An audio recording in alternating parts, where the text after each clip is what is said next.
大家好，我是 DJ 汉堡。那今天来到国贸啊，国贸也是我大学毕业以后在这儿国企工作了1年啊，有那种6险2金的正式的国企啊。然后包括我小时候也会来这边转转嘛，因为小时候家里人也在这边上班，所以国贸这个地儿，你要说完全看着起来的倒有点夸张，对于我个人来说，但是。可以，的确是它从大北窑南、大北窑到国贸的转变，的确是见证了啊。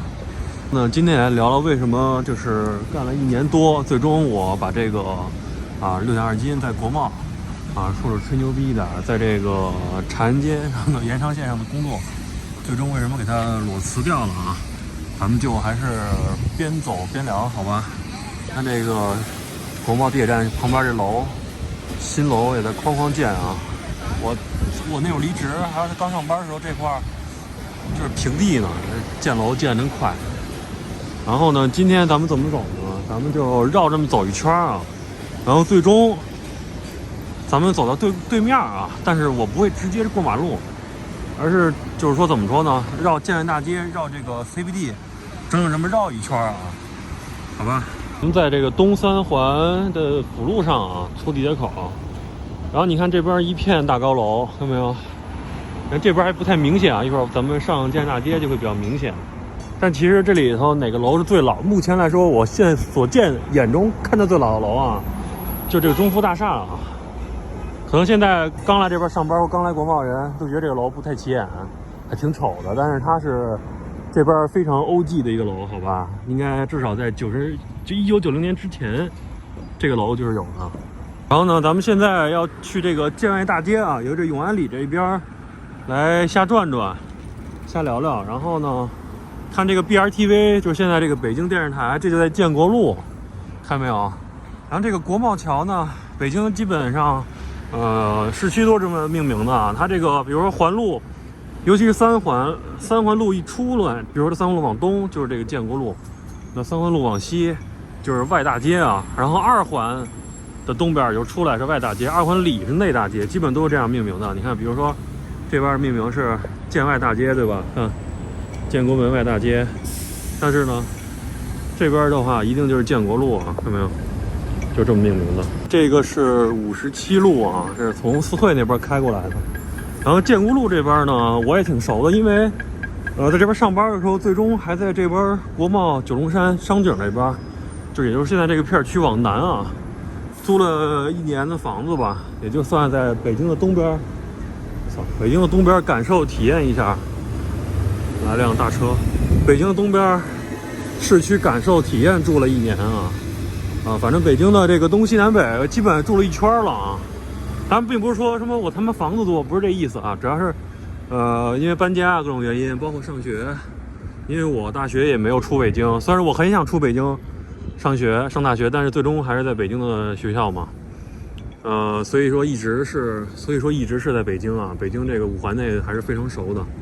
那这就是建国路。那平常的话，我从建外大街下班了以后呢，也可以从这儿一路骑自行车嘛。北京骑自行车还是很方便的啊，或者说骑个电动车啊，然后走建国路，一路到这个大望路 SKP 那块儿，然后沿着那个往南，就是14号线那个方向。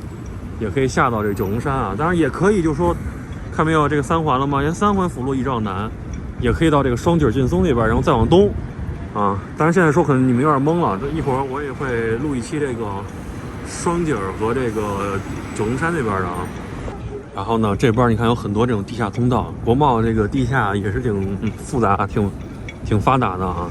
你要是来这边上班，上熟悉的人也是可以，就是经常来回窜的。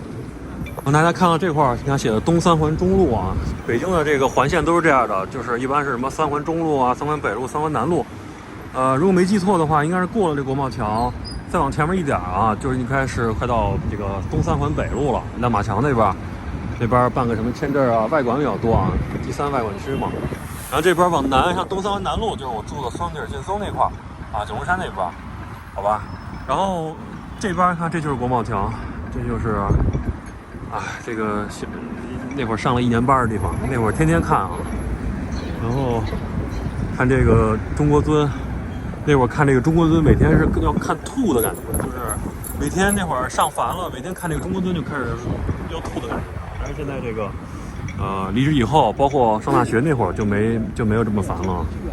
然后因为时间有限啊，大家看到现在你看这个桥底下很空，大家发现没有？但其实不是啊，以前这边全是这种公交场站，大家知道吗？这边全是这种公交场站，现在的话就基本上没有了。以前非常的乱套啊，就是我可以这就是乱套两个巨堵、巨乱的一个感觉。你看现在这片都空了。然后那会儿我一般就是还没搬到国贸这边住来的时候，我上班坐一辆就是快速公交。可以到这个大北窑桥南，就往南边一点，然后从这边穿过来。本来我还想给大家拍一期怎么快速穿过来，你现在也不用拍了，这现在都空了，好吧？然后过马路就到这个建外大街这边了。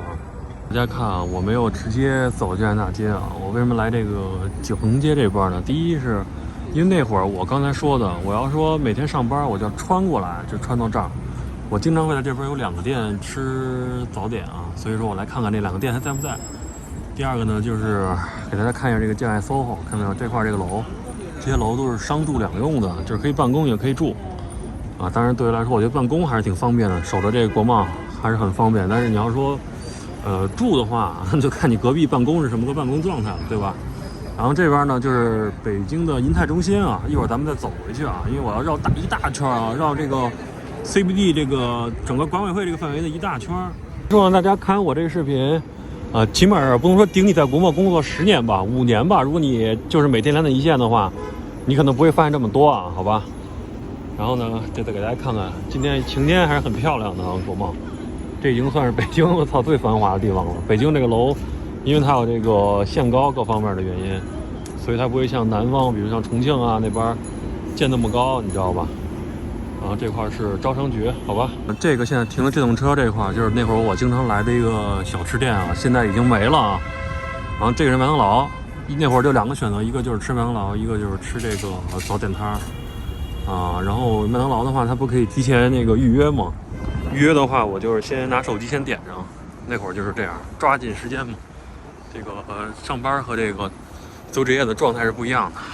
OK， 各位，那在这块儿重新用话音给大家补一下，因为录制当天大家也能看出来、听出来这个风噪特别大，所以我重新说一遍。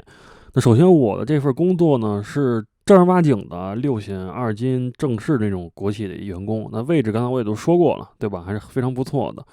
然后工资呢，应该是每月到手应该是5000多出头吧，这个是扣完各种税、各种保险以后到手的钱啊。当然，这种北京的这种市属国企或者说央企啊，它都会给你发很多东西，这个就是延续这种以前可能那会儿还没有这么多外企私企的时候，都会就过节会发一些福利嘛。所以这就是为什么就是说。家里的长辈都想让自己孩子，尤其是北方或者北京这边，都喜欢进这种企业、国企、央企，因为发一堆东西。但是这些东西在现在，对于我觉得这个2025年、2024年来说，就其实就那些东西，你要折合成钱，其实也没多少钱，对吧？只是说有点那种形式，而且其实也挺麻烦的啊，各种东西。所以钱到手并不多。那同样的话，北京互联网，我看一下互联网的话。每月的话，他们现在入职的话，可能是1-2万正式员工，这应该是北京这边的价格啊。然后呢，还有一个就是国企的是没有加班费的，但是国企呢又会反正我那个企业还会经常的加班，干到9点钟、10点钟也有可能的，可能因为跟行业性质有关系。所以我就说了嘛，你要进这种国企央企，你要真要进什么烟草局、税务局，那非常牛逼。那如果你不进这种企业，也不要有太好的幻想。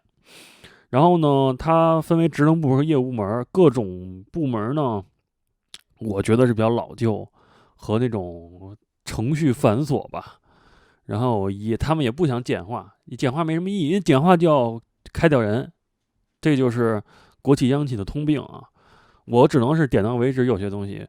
所以说，对于一个这种接受了新时代教育的人，我觉得。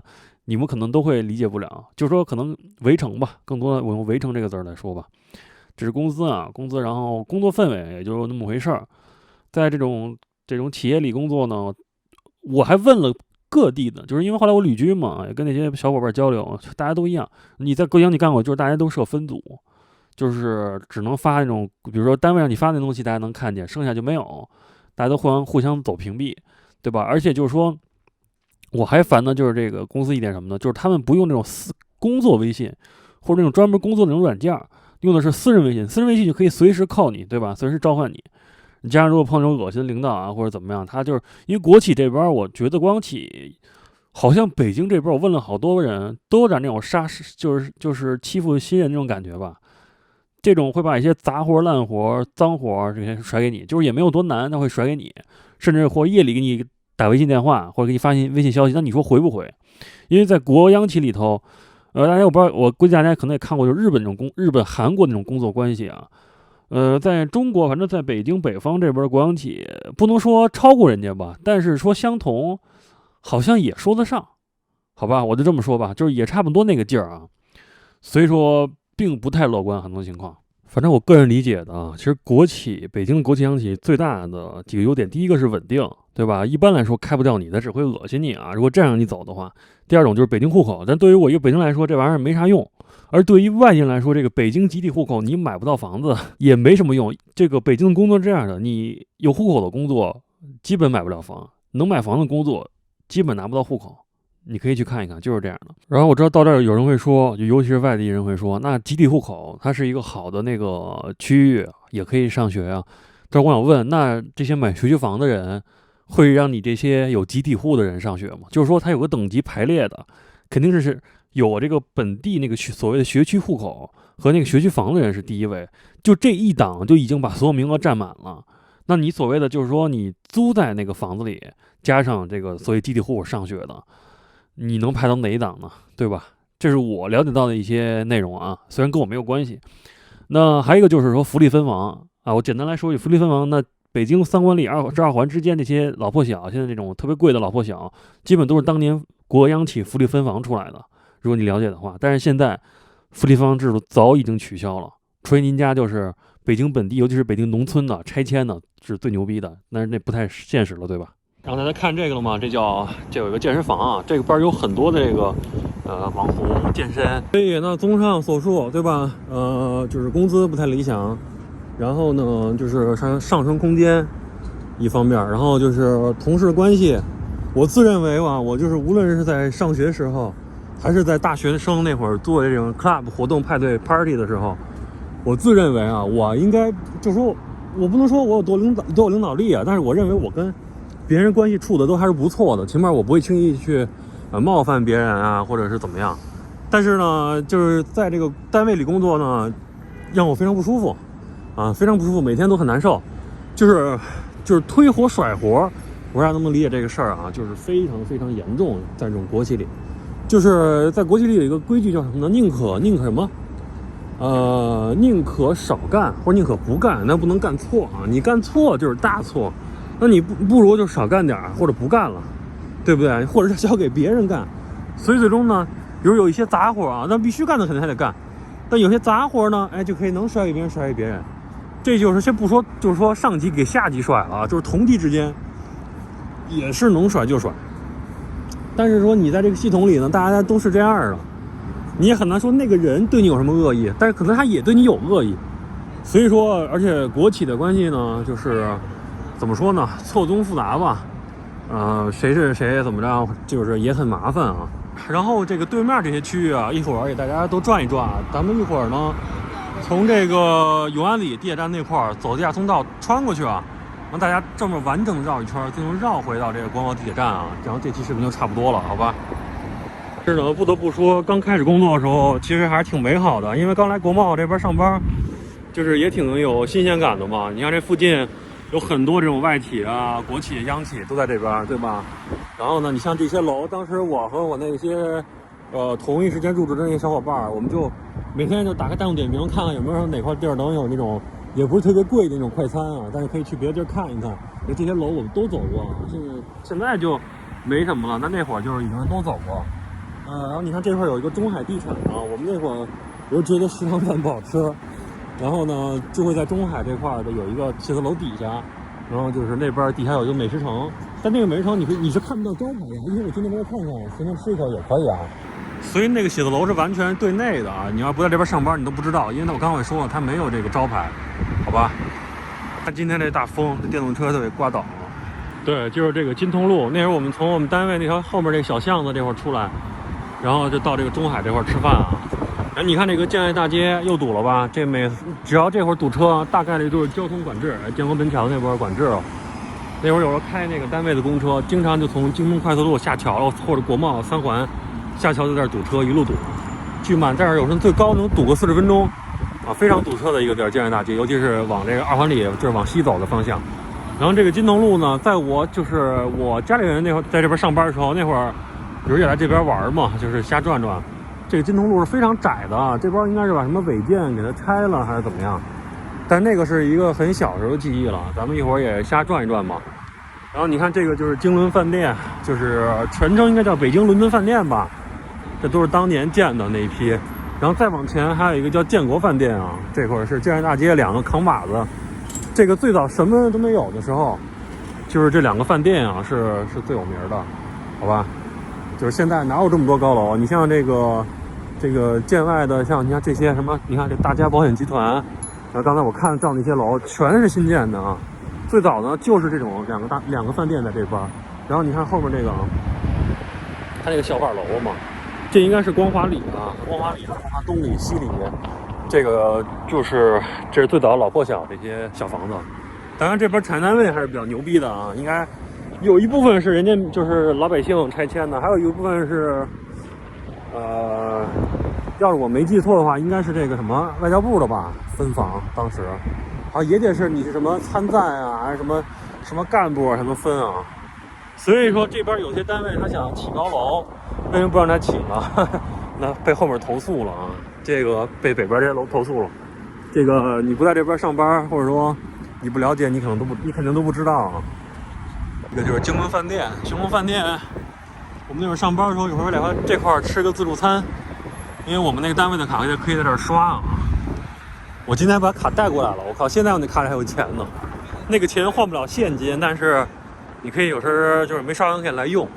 因为那会儿每月相当于这个我就说的嘛，就是这个国企就是这样的，让就是具体工资其实没多少钱，但是他让你饿不死吧，或者让你吃得饱一个状态啊。我今天还带卡，一会儿去他那旁边那个小厨那看看还有多少钱。你看这个，如果你来北京玩的话，住这个京伦啊，包括住国贸这边，包括建国饭店，其实还是挺牛逼的啊。我觉得位置也不错，然后也适合这个你玩的话，坐地铁1号线啊、10号线都在附近。包括现在不是还有17号线都在附近吗？但是建国饭店好像是，比如两会的时候，它就用于这个代表住宿啊。你经常看到，我记得有一年我们上班的时候，这个建国饭店就拉起警戒了。我看现在拉警戒了吗？今年应该也是啊，今年可能没在这边啊。你看，在这块建国饭店这块，如果有代表的话，就有警戒，就全给警戒住了，这边就不让走了。我们那会儿坐地铁就得绕，是这样的啊。看这个 IFC 啊 ，IFC 当年我记得我们也来这儿，我记得底下也有吃饭的地儿啊。它这个底下好多地方都是连通的，包括你看再往前走，像什么英皇集团嘛，它在那边嘛。然后包括前面这个西北方向秀水，对吧？这个也在这边混了1年多，加上小时候嘛，刚刚也说了，所以这边还是这个挺有记忆的啊。这个就是建国饭店，我估计住一晚700-800块钱，差不多吧。具体多少钱咱也没看过。就是这样。这后面起了2个楼啊，这尤其是晴天，这边还是非常漂亮的。照一个封面，这边还是非常漂亮，尤其在晴天啊。然后晚上的话，这边那头也很舒服啊。这是我认为，就是说相对来说，北京最繁华的地方也就是这样了。其他的话，反正东边还都算比较时尚吧，因为它这个外馆在这儿嘛。为什么最后裸辞就是不干了呢？还有一个原因就是，就感觉这工作吧，让你在下班的时候也不太自由啊。我原本以为就是你像家人说这国企。你就早9晚5或者早8晚6行不行？下班以后就是说这个你没人来骚扰我什么的，就动不动半夜我操就有什么人给我发消息，就是还是工作那些事儿。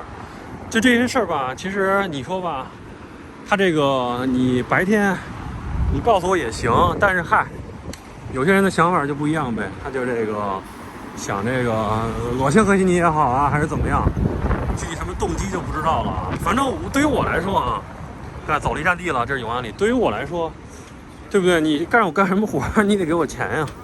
我就那么点钱，我干嘛给你使劲干呀？对不对？我就是特别讨厌，就是很多这种国企央企特别跟你讲啊，咱团结呀，咱们是这 family 啊，就是给你讲这种东西。但是我操，但是我是来上班的哥们儿，对不对？对吧？无论我是怎么样，我是来上班的，我干嘛给你讲关系，讲什么，讲这讲那呀？对不对？我就讲钱就行了，对吧？你要真是咱处的交情好，你给我讲钱，你给我讲关系也是可以的，是不是？好吧，这就是我又想起来一个点啊，这边这期就慢慢说吧，做慢一点，应该估计可能成出来的得有40-50分钟啊，大家想看就慢慢看，对不对？这边呢，这个就是贵友大厦啊，贵友大厦曾经也是这个北京朝阳区的这个也是属于扛把子的存在啊，现在他妈的。你看这么落寞啊！我天哪，你都不敢想象。你看以前这几个棱了吗？以前都是这些广告啊或者什么的，现在呢也不行了。这个贵友大厦，你看，比如现在年轻人来朝阳、三里屯啊、工体啊，什么朝阳大悦城，以前这朝阳都没有啊。朝阳那会儿就是接近于村的状态啊，就是说除了3环以外，所以大家都会来这个都会来这个贵友大厦，以及旁边的秀水街啊。现在这个秀水大厦。不是老秀水街，老秀水街在哪儿？看没有这个使馆这块了吗？东边那点又给大家照一下，正好一会儿要过去，是在那儿老秀水街。但是这个老秀水街跟我们关系已经不太大了。跟我们唯一有关系就是他们当年做核酸那个点设在那儿，好吧？这是我那会儿的一个记忆，就是这样的。然后现在呢，我就看没有这个1号线这个小口这块，然后呢，咱们穿过去啊，然后再给大家外边绕一圈，就是再给大家这个。CBD 商务区那边北边绕一圈，你看这边有一些小板楼嘛，这小板楼都是当年建的。然后这个有个小尖尖呢，这个是侨福芳草地啊。这工地是什么呢？工地就是这个北京的17号线。我操，这个围挡，我觉得至少围挡了5-6年了。反正我上班的时候，我大学来这边玩的时候，以及现在你看它还在啊，17号线还没贯通，现在它只有南段和北段嘛，对吧？还有一个变化，你看。这边以前是有个楼的，叫建外12号楼，建外12号楼，这个楼也没有了。这个以前应该是不是商务部临时办公楼吧？好像是啊。那你看现在这边是个大平地，所以说你在这边没有混那么长时间，你都不知道这些事儿。你看大平地，按理说是不正常的，对吧？这么繁华的地儿，怎么可能会有个大空地呢？但你看现在这边就是一个完整的这个空地啊，看没有？是这样的，这是北边楼，南边楼都能看见，看没有？都空了，是这样的啊。以前这块有个楼，是一个我印象中是一个橘红的楼吧，偏发深的一个颜色啊，一个办公楼，但那会儿就已经接近于废弃的状态了。然后这边就是双子座，然后再往前新华保险大厦，然后英皇集团中心。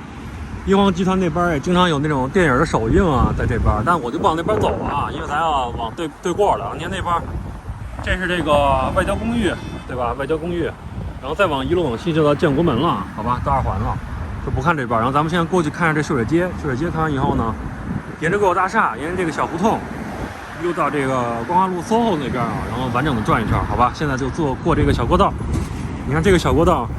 算是北京比较这个独一无二的这种过道了啊，它跟那个车的距离你看很近的，所以那会儿我操，就是在这过道的时候，我经常会就是一种不好的幻想，这个车吧会直接从这过道压过来，啊，要不然也没有人想不开，对吧？还是我感觉挺危险，但是它这个设计就是这样的啊，这个直接进站可以永安里地铁站1号线就可以回家了啊，但是咱们继续再拍一下。非常有年代感的一个小过道啊，这个过道也非常老啊。大家看这个1号线这个地铁站的这个老派的，就是风格就是这样的，看没有？这个墙是这个浅绿色，然后这个瓷砖是这样的，就水磨石吧。然后北京的地铁站就都会有这个坐标啊，东西南北坐标都是这样的。这就是北京地铁最老的一个风格啊。然后咱们现在到这个路的北边，是吧？这次没说错，水磨石。哎，去往秀水街。这就是当时我说那个幻想，经常会担心有这个车从这块压过来，看没有？那这就到对过了啊，这是一样的，看没有？也是没有栏杆，然后一上去就是直接大马路，上直接就是建外大街了，看没有？咱们刚才不是从这边过来了吗？对吧？这边就到秀水街了。秀水大厦了吗？这个过道这一侧才是这个老秀水街啊！你看那些老照片，旁边就是老居民楼嘛，然后做生意，然后旁对边就是使馆嘛。这边你看，这都是这些使馆的楼，就是在这边。我就不往里走了，这个往里走就跟一会儿我走那个永安里地铁站那一侧是一样的道理啊。这边就是我当年做核酸的那个地儿，好吧？这条路叫东大桥路啊。看没有，它是一个叫 T 丁字路口吧，还是 T 路口？看没有，一路往北，工体东路啊，就可以到三里屯工体那边，长庚医院啊，都这个方向。那会儿看个足球赛啊，看个演出啊，去 club 呀，经常骑个自行车就走了啊。反正那会儿他们老加班到8点钟，直接就看演出，好吧？因为怎么说呢，就是在这个国企工作的时候啊。咱们又说回来，为什么最终不在这儿干了，对吧？就原本我觉得这是一个很自由的工作，但是呢，你说现在弄得我倍儿不自由，我操，我觉得没必要嘛，对不对？而且这个下班还搞那么复杂，对吧？我想就没有必要啊。而且就是说还有什么呢？就是祛魅了。如果你第一次来国贸，你肯定往上、往下、往左、往右看，是吧？你来这儿多了，来这儿上班你就觉得我操无所谓，真的。哎呦，这个阿文汤包搬这儿来了。阿文汤包是这边非常OG的一个这个什么餐饮啊。星巴克是不是也是从那边搬过来了？我看一眼。以前是在这个看没有这个秀水这个大厦的旁边啊，估计可能也是搬了。以前是在这边，我非常有印象。那天就是这个试用期过，然后。我跟那个小伙伴那边买了杯星巴克，坐了会儿，还下着雨呢那天。好吧，那咱们现在就来这个小过道。秀水大厦里面就不转了啊。秀水大厦里面，怎么说呢？这就我在上班那会儿已经没什么东西了，就是也挺荒的感觉啊。秀水大厦，知道吧？我经常来秀水大厦，就是可能就一个目的，来这儿借厕所啊，在2楼。如果不想走这个地铁站的卫生间，就是来这块2楼。有个卫生间，然后应该还有个德川家，对吧？你看在这儿德川家还在，然后还有个电影院，别的就没什么了。然后咱们现在来看这过道，这就是这个小围挡啊，小胡同。为什么我特意要来这个人工？你看嘛，这边就是17号线啊，盖了 N 他妈多年的围挡。为什么来这个小胡同呢？因为那会儿来这儿吃早饭啊，或者吃一个下班以后经常来这边快餐。这现在改成必胜客了，以前是一个小超市吧。然后前面我记得有个永和大王啊，但我不知道现在还在不在。然后前面还有一个板面呀、兰州拉面、清真餐厅，然后还有一个肉夹馍，我不知道现在都还在不在啊。咱们来看一看，也是有一段时间没来了。这个永和大王现在也关了。这永和大王也是开了非常多的时间，看没有？还写了这个牌子呢。现在要改成这个尹三豆汁儿，改成这个，操，不知道现在这儿的人愿不愿意吃这个，我觉得开胡同里我觉得行。然后这个玉溪街这块呢，你看这块，你看，哎，现在你看改了吧？刚才我说阿文汤包，这个阿文汤包以前就在这一块，发现没有？这个地儿现在也空出来了。人家这商铺，人家房东要出售了，看没有？这个阿文汤包很多年一直在这个底商啊。然后前面这个炸酱面倒是我那会儿就在了。然后你看这个什么海鲜，这些，这当时应该是都没租出去，这边都是关着呢。我的印象中就是永和大王嘛，还是什么来的？然后前面应该还有一个什么砂锅，什么云南过桥米线啊，应该还是在的。这个云南过桥米线还在啊，老板是一个人。然后这个不动产我感觉像是新的，包括这麻辣烫这些都是新的。然后这边就绕到这个建外的这个北边了，发现没有？你看这块儿，这个就是这个贵友大厦的后门，以前也是可以走人的这个地儿，现在也不行了。然后为什么我往这儿来一趟呢？就这个坡道，这个进这个建国饭店的应该是进建国饭店停车场啊，这块儿一般只有外卖小哥，你看。然后那个包括我们上班的，以及来这儿很多年的人才知道这个地儿，这个大坡道。因为建国饭店已经很老了，如果在这儿生长起来的人，肯定都知道这个坡道。如果你再走这块会省一点时间啊，咱就不走了，这过去就又到建外大街了，好吧？然后从这个刚才那个坡道那儿过来，这边就是有一个日坛中学啊，然后这块有个过道，这个过道也可以到刚才我说那个，也可以到刚才我说的中海那个商业楼啊。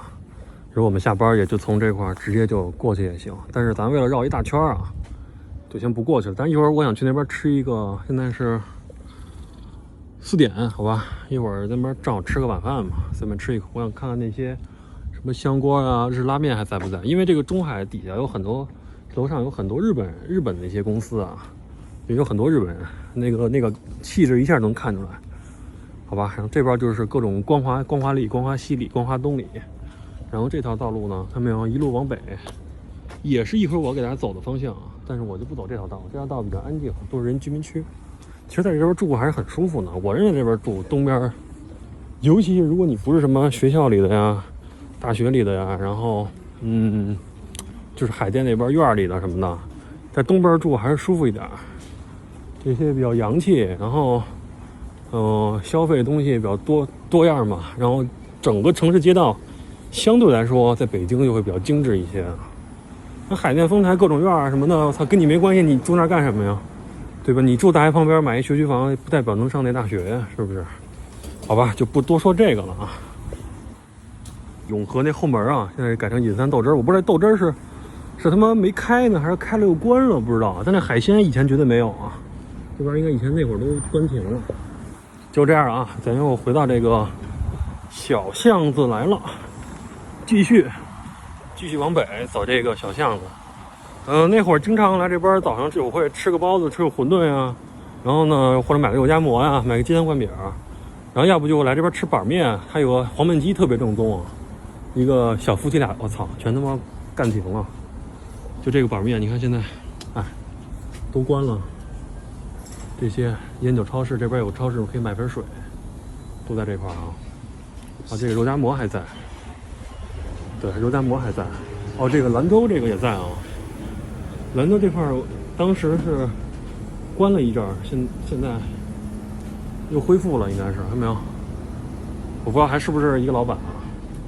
这是什么来忘了？这是不是卖酸奶的那个？忘了啊。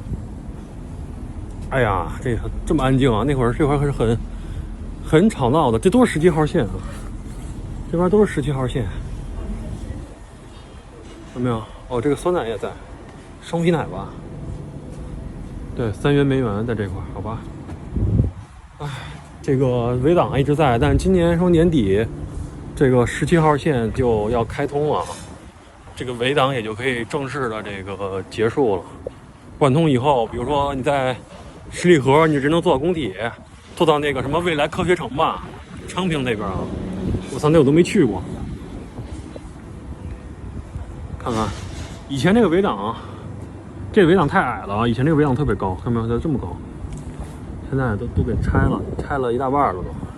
这个时间过得非常快啊！我这个辞职也快2年了啊，正好差不多。今年4月份嘛，5月那会儿辞职600多，好吧？你看这边都已经是这样了，以前这边特别热闹。这个外交协会前面应该还有个什么永安里地摊烤肉啊，不知道还在不在啊？我记得以前是在，换地儿了。你看这边又都有点不认识了。这个地摊烤肉在这儿来了啊！我记得这会儿他停了一个特别花的大花车，还是一个外地牌照的，现在不知道还在不在，也没有了。但是这个地摊烤肉，我是一次都没吃过啊，就停在这块儿，上面这白车这位置。看这个口了吗？这个口就刚才我说那个大斜坡，然后一路要穿老旧小区，就是这块就可以出来了。这边都是连通的，好吧？然后继续一路沿那个东大桥路，往北啊，来看一下，这块就是很典型的一个北京市区，街道的一个观感啊，就是这样，也没什么，这边还算小商店还挺多的呢。但是正常来说就是这样，对吧？非常宽的这个汽车道，非常宽的这个非机动车道，然后旁边就是这居民楼，你看这样老楼，这儿老楼多少钱啊？7、8万、8、9万，到不了9，我觉得应该差不多，就这么个价格，一平啊。然后这边有停车的，这块停车3环里应该是2块5，2块5 15分钟。3环到5环是1块5，5环外是5毛钱。北京市统一规定都是这样的啊。那这边老小区，其实我觉得住就行，单住的没什么毛病，离得也近，去哪儿都方便。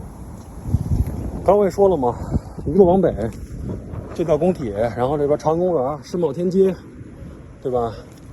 我操，这些都有回忆啊！现在，哎呀，变化很快啊。其实没什么变化，但就是有些东西都没有啊。这是光华路 SOHO， 看到吗？光华路 SOHO， 来这国贸这几期，中关村这不都能看见吗？看没有？都在这儿。但我不知道建这个楼是什么，是使馆建的吗？还是什么？不清楚啊。这个居民楼、商品楼，也不清楚。那这也是光华路 SOHO， 这第二有俩，就是这样的。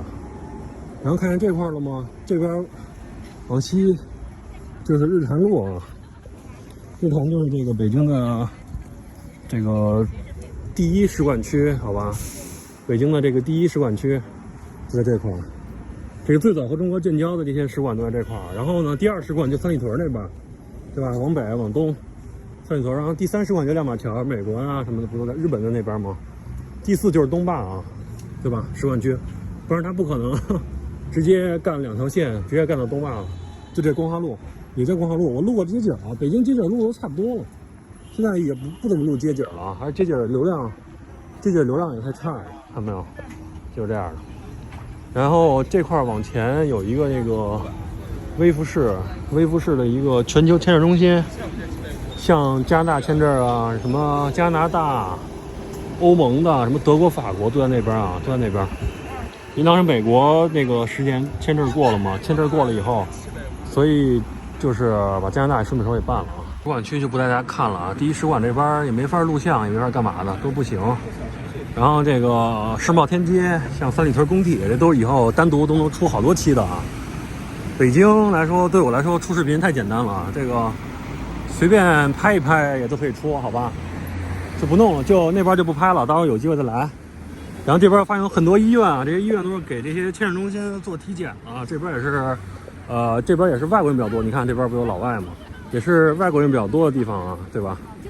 当然以前的外国人更他妈多，现在我操，全都快干没了。像望京以前很多韩国人啊，这些我刚才说的很多东西都可以拍啊，因为你像重庆，我待了小1年10个月，我可以拍20多期。北京随便拍个50期，我觉得没什么毛病啊，不是跟大家吹牛逼，对吧？重庆20多期不都已经拍完了吗？好吧，你看这边有很多这些口腔医院、门诊部啊，这都是给这个外馆做体检的啊。这也是个国际公寓，看没有？我觉得这个像应该是对外的那种。看到这公寓了，刚才咱也看了，它是国际公寓。这楼建的有点像他们那个朝阳公园北门那违建，你知道吧？就什么一直不是建了给 Army， 然后最终不是一直没让人住吗？说他妈违建了，超标了。哎呀，你看这边也有这种小楼，光华里，这就刚才我说那些老旧小区的地儿啊。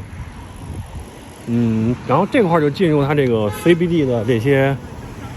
这种比较中心的区域了。你看这边都是这种，写字楼啊，然后那种商场啊前面，然后再一直往东的话，还有这个国贸商城，对吧？都在那边。经常以前这边上班的时候，经常来这边吃个饭呀什么的。其实大学那会儿经常来吧。大学那会儿觉得，因为我毕竟不是就是城区东边长大，我算西边的啊，在海淀西城那块儿，但是所以。以前不怎么来国贸，其实来东边都是从上大学以后，就我跟你说嘛，就刚才我说了，就小时候那会儿，对吧？家人在这边上班，来这边转过一段时间，所以说，而那会儿的记忆都非常久远了。那会儿这块地铁只有1号线、2号线，那会儿最早只有1号、2号、13号、5号都是后来的嘛，对吧？然后坐永安里，然后那会儿我家还住西边呢，就是坐到二环边一点地方嘛。那会儿二环边地点都没有地铁，还得在阜成门坐公交车，我操！那都是太久远的记忆了，好吧？你看这边这些楼也挺有意思的，你看就在这个非常繁华的街道上。反正我觉得这边大概率都应该是出租了啊，你可以感受一下这边非常的吵，对不对？前面有个稍微高点楼啊，这估计当然都是当时的福利分房。我是挺喜欢觉得朝阳的这个环境的，尤其三环里还是不错的。这边给大家想看一下，你看金茂公寓，你看这个明显这个产业单位就比较牛逼，就给翻新了。你看往外就是这些老楼小这破楼啊，也不是破楼啊，就是相对于这个你要跟比如说这个丰台的老破小比，那你就没法比了，对吧？那这边明显好太多了。丰台很多现在都是有的单位都被撤销了，就所以产业单位就没有规定，就是这一道归谁管，谁都不想出钱啊。但是你像海淀啊，比如海淀那边可能更多的是学院的，对吧？朝阳这边更多是以前那些单位的，现在都还在。那就好很多。中海广场，哎，就是咱一会儿吃饭的地儿啊，一会儿再给那边往那边转一下，好吧？你看这几栋楼也挺有意思的，大家看一下。它也不是那种北京那种塔楼啊，它外面还有个阳台。这块就是到这个 CBD 比较中心的地儿了。然后 CBD 这个管委会管的这片区呢，3环出去，就刚地铁站那块，3环出去那块也有一片啊。建国路那块也有一片，我现在还是在这个建设大街3环里这一片来转，因为这边我平常会来更多一些。然后前面的话也有这些银行什么的，那会儿来开工资卡呀，就是在这边开的，各种银行也都在这块，对吧？然后你看这边有几个这种环形的楼，都挺贵的啊，这都是面积非常大的，然后房价也不便宜。那边有个 CBD 的公园，我就不去了啊。那公园我也只去过几次，然后前面就快到这个建外派出所了。建外派出所就在刚才我说的这个，就是我们这以前工作的地方的后面啊。因为相当于我现在就在这片老旧小的这个地方的北面，对吧？大家看一下，是不是？这又是这一块，我回来了。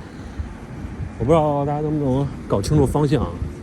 北京尤其是城区，你把东西南北搞明白了，就弄明白就很清楚，就是这样的啊。这边还有个自如寓呢，自如寓这边我靠，这不得6、7、8千、9千，要整租一个房子。到这块了，嘉里大酒店，然后包括这个世纪财货中心啊这块，但是我不在这块上班啊，我是在刚刚也说了，我在建设大街那块。这边就是这块国贸商城，看没有，在这儿。它分为这个南区北区啊，你要吃饭的话得找到你是南区北区，不然就可劲儿绕去了。然后它只有固定的那几个楼层可以就是穿过来，可以从北区到南区，可以从南区到北区，不然你就得找对楼层。那时候我们老吃那个油井阁嘛，那个港式餐厅，包括蓝蛙什么的，还挺有回忆的地方啊。有这个现在国贸我时常也会来啊，有时候同学吃个饭什么的，你要是好久不见那种，然后人比较多，男生女生都有的话，你肯定不能选这种路边摊了，对不对？这种根据你的情况来选择呗。然后现在我们来绕回中海广场啊，那个北边给大家看了啊。这个楼要我没记错，应该就是什么国贸公寓吧，还是哪个楼啊？有国贸公寓是可以对外租的，好像不能买卖啊，就是对外租的。什么酒店是公寓管理啊。哎呀，国贸还是挺漂亮的，尤其你开个车，对吧？我街我都路过啊，都路过。以前经常在这边当然工作以后开车比较少啊，主要还是骑摩托。现在这边摩托估计都严管了吧？你看现在这边都没什么摩托车了。以前因为4环里以前就是摩托车没有电子监控嘛，反正我那会儿我就是交警逮着逮着了，那就认罚呗，1分100，或者还是最早是130分，现在是1分100。后来有这个电子监控以后。那会儿因为他不是3分改为1分了吗？我操，我还觉得真好，那还能多罚几次，多提几次。现在加了一堆电子监控啊，没戏了，现在彻底没戏了。其实也能让它有戏，但是嗨，这不是19、20岁的感觉了，那懂吧？那会儿就摩托车看没有，包括我刚才说的三环，就是特别疯狂的骑啊，三环主路、辅路，什么几环都无所谓，就是主路、辅路都能上。现在肯定不行了，对吧？就算上也不能给你们拍呀，对吧？现在这粉丝多少上万了，2万多，2.6万，马上3万了，肯定不能拍这些不太行的了啊。咱们现在去中海，刚才给大家看那中海那个什么大厦那块儿，我看看地下那块也是我经常吃晚饭那个地方啊，看没有？夕阳西下，还是挺漂亮的啊。这就刚才拍的那一通小楼，咱这边这国贸商城的这个我说的过道，你要必须应该是在3、4、5层还是4、5、6层才能这么来回穿啊，它分好几个区域。然后这边还有油井阁餐厅，也就这儿，我不知道现在还开不开。如果开的话，应该是在这个国贸商城底下这一层啊。你要来得早，可以坐那个窗户边上，好吧？那老板应该是叫什么闯哥吧？我看那会儿他还做过抖音呢。当然我肯定不认识人家啊，我就是说，的确我觉得味道还可以。就是你不能说它非常好吃，但是性价比还是有的，尤其在国贸这个地方。它最早的餐厅在工体西路吧，我听我以前的一朋友说过啊，那会儿我操一踢完球，他那店都给堵住了，就是。哎呀，工体三里屯也可以一样拍一期啊。工体那会儿做 DJ， 五道口做 DJ 都可以拍啊。那会儿也因为现在变化都还挺大的，对吧？所以北京还有很多期。我喜欢的话就可以关注一下啊。然后你看这个中海广场这个牌子看见了吗？这块以前是个核酸点啊，那会儿我上班的时候还得疫情呢，在这块做核酸什么的，排队特别疯狂啊，一路就直接排，看没有？一路就这么排，特别远。然后你看没有，对面大家有没有印象？刚才我说那些大厦，就是建安大街啊南边，刚才我穿地下通道之前就在这块就过来了嘛。而这边如果你们拍照，其实也很漂亮，那会儿我也拍过。Instagram 我是对外公开的，大家可以关注一下，看到没有？这就是拍一个正好可以拍一个封面。然后呢，我不知道大家能不能转清楚方向啊？看没有，又走回来了吗？对不对？这是那些老破小楼，对不对？然后从这边转一大圈，这刚才我说这2个大高楼，然后那边是这个建爱大街，对不对？哎呀，看看，就这会儿，大家能不能看清楚？就到建爱大街了。然后现在几点？4点半啊，4点半正好吃个饭啊。咱也不吃什么大餐，咱就地下1层看看那些我那会儿经常吃的。然后这个龙记啊，龙记这老板应该就是一个香港人啊，这气质挺明显的，应该这个广告在，应该还是在的啊。那会儿我经常吃，有个香锅，然后有一个港式的餐厅，对吧？然后有一个麦当劳，有一个套餐的卖套餐的，然后还有什么这个什么瑞幸咖啡都有，卖板面，然后什么那个马子肉都有啊，看看可以走。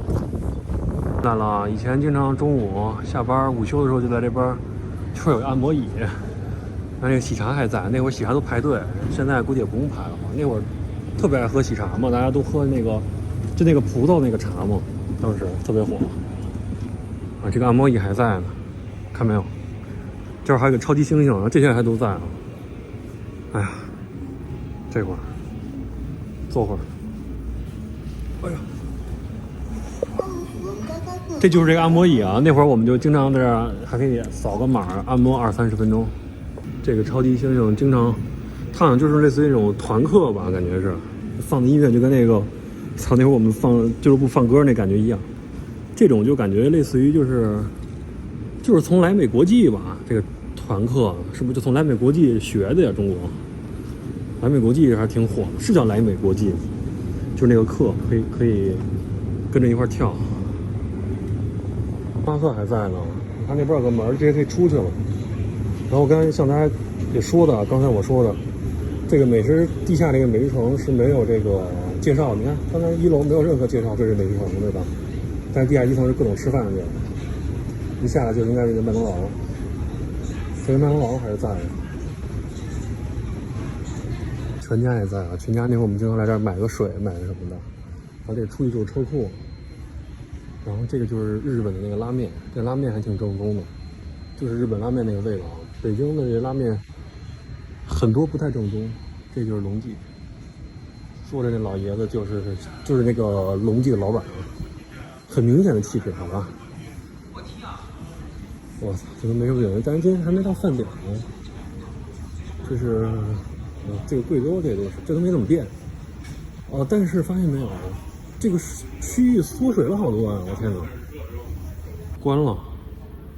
那区域缩水至少2/3，看没有？第一美食城改造到2025年6月。这会儿我其实想拍这里的东西，你看这边都关了，你看，我其实想拍这里的东西，这边挺多好吃的。哇塞，这可变化太大了！行，得了，随便吃一口吧。这那块有香锅啊，有板面，有什么小吃的，挺多的。25年6月，你看看，这就是拍摄的意义啊！你不拍就没有了。啊，可惜了，我的中海美食城没有了，就那个环宇汇那块儿，我就不在这儿吃了。麦当劳也不太想吃，好吧？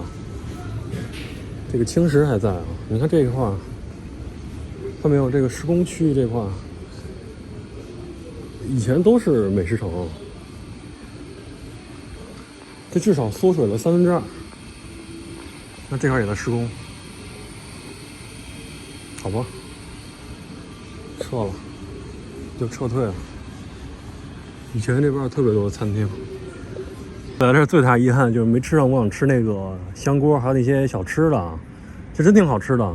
因为它都是为这些楼上，你看这个写字楼，这么多公司都在楼上，所以它的品质啊虽然贵一点，但没什么问题。然后它的美食城多大？你看往常我们都是从这个写字楼进去，然后呢到那个商业那儿出来，就是很大地下1层。我刚刚说了，至少缩水了2/3啊，3/4都有可能。哎呀，有点可惜，但是呢，算了吧。然后我正好拿了我这个当时这个单位的这个饭卡，我看里头还有多少钱，因为可以在这个它有一个地儿可以看一下多少钱。就刚才我说那个街对面说这个路，当时这条道特别窄，你知道吧？现在这看这么宽啊。然后看这块了吗？这块是个停车场，封顶多少钱？几十5一天吧，还是多少钱？30、40一天吧，还20多一天，忘了啊，具体忘了。然后这边停车也很困难。你看这就是玉溪街吗？刚才我说那条，这不绕过来了吗？懂我意思了吧？那会儿这摩托车，哎，我就停这儿。还是很漂亮的。国贸还是我在北京非常喜欢的一个地方。好吧，那就坐地铁，然后我就准备拍我的九龙深双井劲松那一期了。看看这车堵的啊，对吧？都想来这儿开车上班上下班，凭什么你开车呢？对不对？离市停可以停这个京伦饭店，但是也不便宜。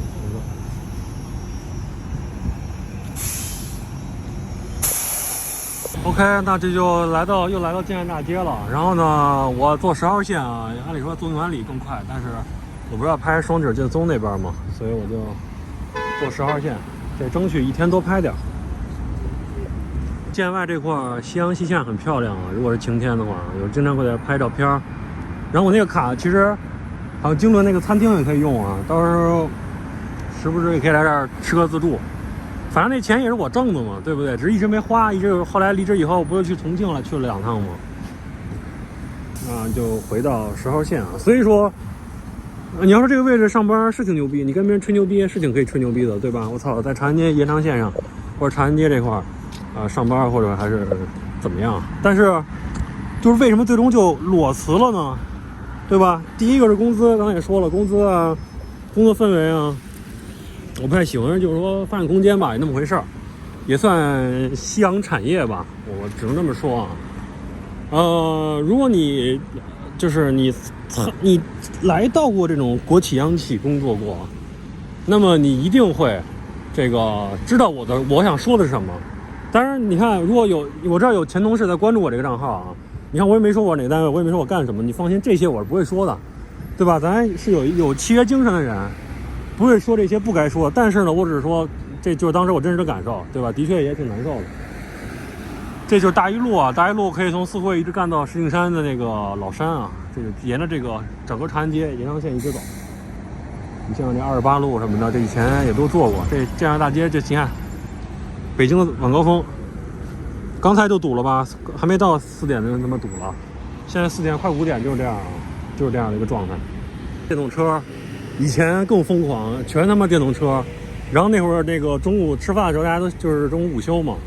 就满大街的这种车穿梭，就骂街，你都感觉你要骂街，就太多电动车不管不顾逆行什么的。然后这就刚才我来的路了，只是刚才我是从对吧这一侧过来的，这边一直往东就是这个建国路，然后京通快速路就干到通州了，通州那个通州北苑啊，通州北苑就是通州老城区那边，然后一直到那个环球影视，就是1号线的路线嘛，对吧？这刚才我说那个小公寓，国际就是这种公寓什么的。然后我操，这是不是成一个打卡点了？你看这边有好多这个年轻人，当然我也是年轻人了，我也是00后，是吧？你看在这儿拍照，好像拍这个镜面的反射吧，哈哈，挺有意思的。OK， 那这期大概就到这样吧。最关键的是呢，还是说一什么原因啊？就是我从高中那会儿就想要有一个比较最好，我当时定位就是说。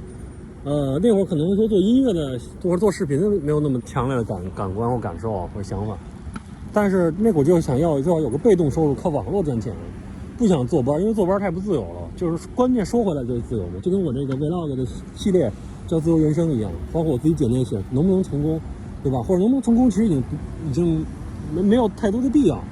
当然我希望成功，但是过程是更重要，对吧？就享受这个自由的过程是很好的。所以我起步弄这个被动收入比较早，所以这是我能就是赶出来这么转型的一个契机吧。如果说真的是比如我账号没做起来啊，因为大家现在看到我这个 B 站啊什么的，包括小红书啊抖音都是那个 DJ 汉堡这个账号嘛，我还有自己那些赚钱的小红书账号，这个我就不会公布的，就是这纯赚钱私信号啊什么的。那个比如说发个广告啊，发个图文，就是人家给我一个图文就可以做到这个一个笔记300块500块，它鼎盛的时候也能到这个就是那个价格的确不错啊，也不多说了，我肯定有被动收入才这么干，对吧？而且的确我那会儿做 DJ 啊，做这些音乐上的，就是说更希望有倾向于一个比较自由的工作吧。加上就是说这份国际工作给我感觉并不是那么自由。但凡就说了，他如果是真的是朝9晚5啊，或者怎么样，你看北京车不让人嘛，朝9晚5，你还得跑朝9晚5，对吧？或者说这个朝9晚6，是不是？或者都行，朝8晚6都行，对吧？不加班也都行。关键是我特别烦，就是你他妈的老给我打微信语音、打电话什么的，就这种东西。或许他在做职员的时候也是这么过来的啊，但是怎么说呢？我是非常反感这一类的东西。关键还是自由吧。然后呢，钱的话肯定是多少呢？你说他赚的少的时候，可能还未必有国企这工作那么，但是赚的多的话，那就这是一个上升峰值的过程。你在企业中、单位中工作，肯定是有一个底儿的，对不对？然后你说年轻人的话，如果说我的建议如果说我的建议，可能我更希望年轻人先去这个如果你就是想，我也不想自己折腾，包括现在这个环境，因为这个环境其实当年我出来那个环境更差，对吧？疫情刚刚完事儿，我还没完事儿，那会更差，我出来，所以说还是有非常大的勇气的。现在我回想也是这么回事儿。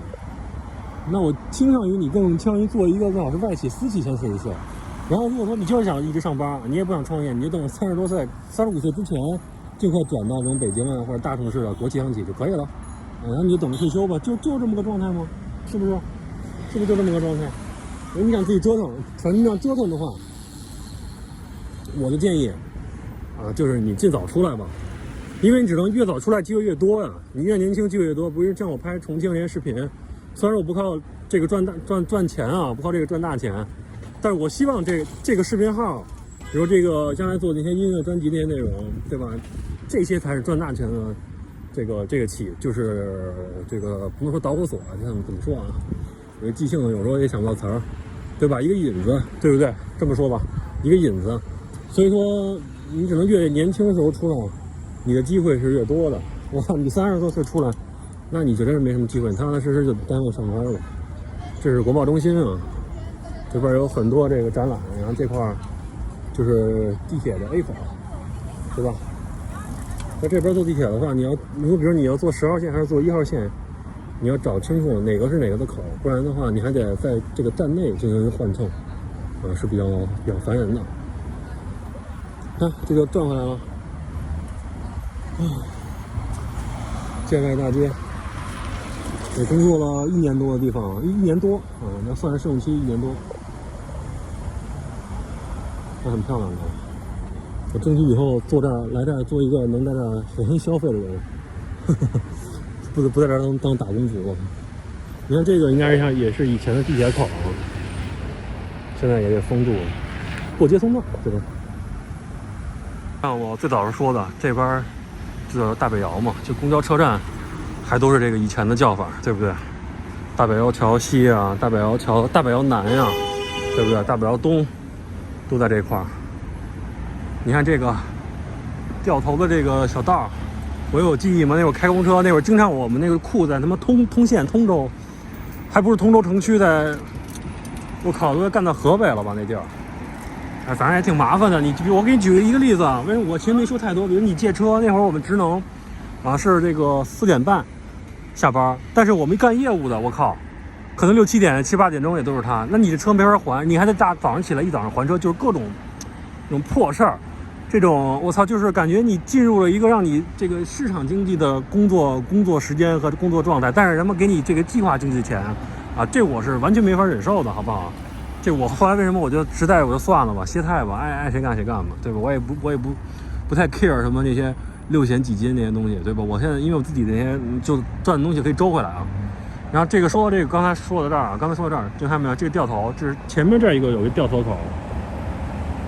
然后再往前看这个了吗？